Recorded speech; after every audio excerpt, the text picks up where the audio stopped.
Bonjour à tous et à tous. Aujourd'hui, nous allons réaliser une très bonne tarte au chocolat. Donc, pour réaliser cette tarte, vous verrez que c'est une recette très facile.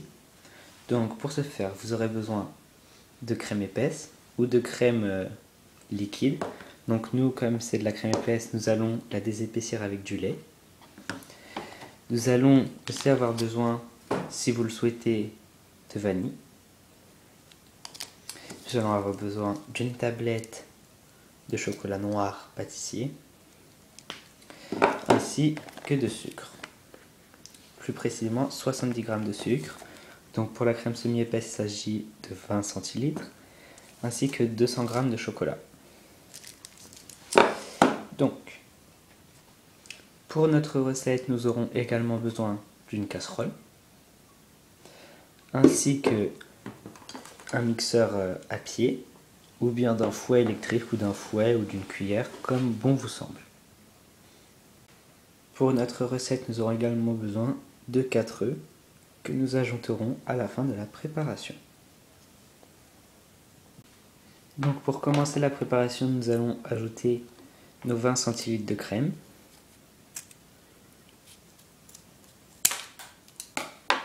Donc nous ouvrons le pot et nous versons l'intégralité du sachet.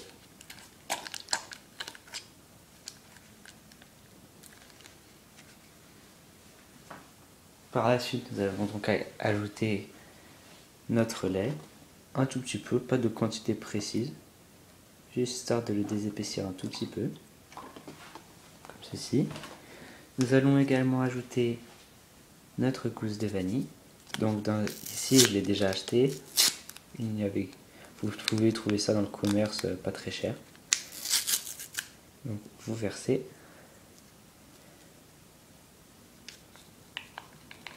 l'intégralité du paquet. Et pour finir, nous allons également ajouter nos 70 g de sucre. Voilà. Donc par la suite, nous allons nous diriger vers les plaques à induction pour ainsi faire chauffer le début de la préparation. Donc nous voilà aux plaques d'induction. Enfin, vous pouvez utiliser du gaz, ce sera exactement pareil. Donc commencez à allumer la plaque. Donc moi je vais la mettre à feu fort étant donné que je vais rester devant. Mais si vous pensez faire autre chose pendant que la préparation chauffe, je vous conseille de mettre un feu plutôt moyen. C'est plutôt vers la fin de la préparation que nous allons refroidir la plaque au moment d'ajouter les œufs pour éviter que les œufs cuisent dans notre préparation. Donc pour l'instant, vous allez mélanger le mélange jusqu'à ce qu'il chauffe bien. Puis nous ajouterons par la suite notre chocolat. Donc, une fois que notre mélange a bien commencé à chauffer, nous allons ajouter notre plaque de chocolat. Donc,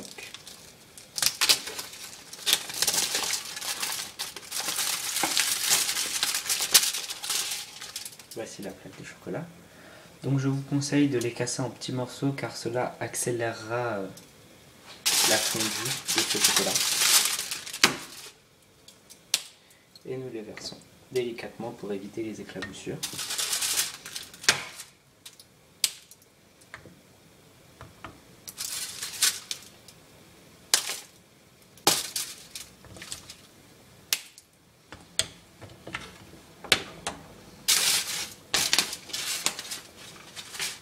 Puis nous continuons à remuer notre mélange jusqu'à ce que le chocolat soit totalement fondu.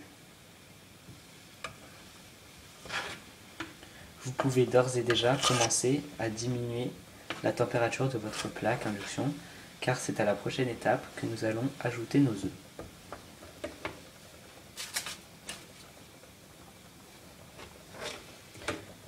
Vous pouvez également commencer à préchauffer votre four à 200 degrés.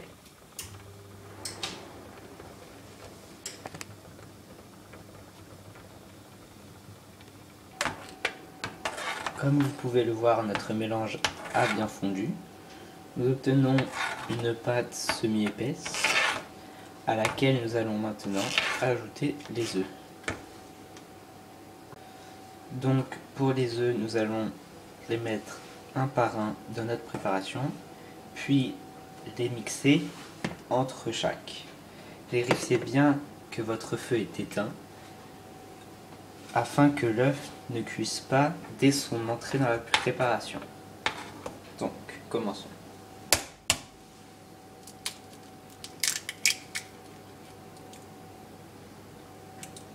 Comme ceci. En enlevant la cuillère, ce serait éventuellement mieux.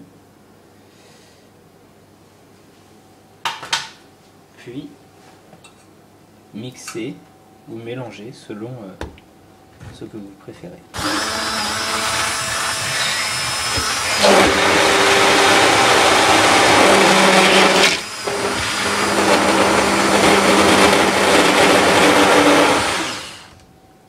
Comme ceci.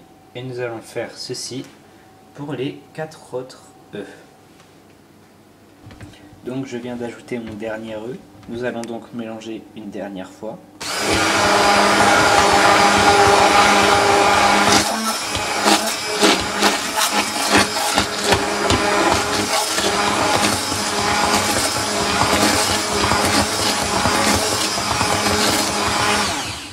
Puis nous allons donc préparer la pâte feuilletée.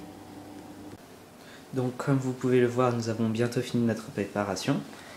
Donc vous devez tout d'abord mettre votre pâte feuilletée au fond de votre moule, bien l'étaler sur tous les coins.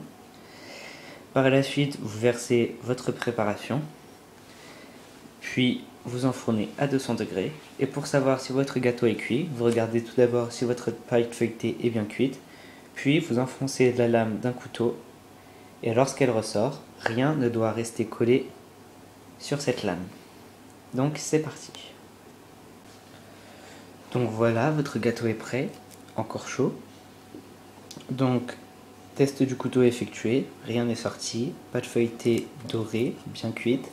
Donc je vous conseille de le déguster froid, accompagné d'une délicieuse crème anglaise que vous pouvez acheter dans le commerce ou bien faire vous-même.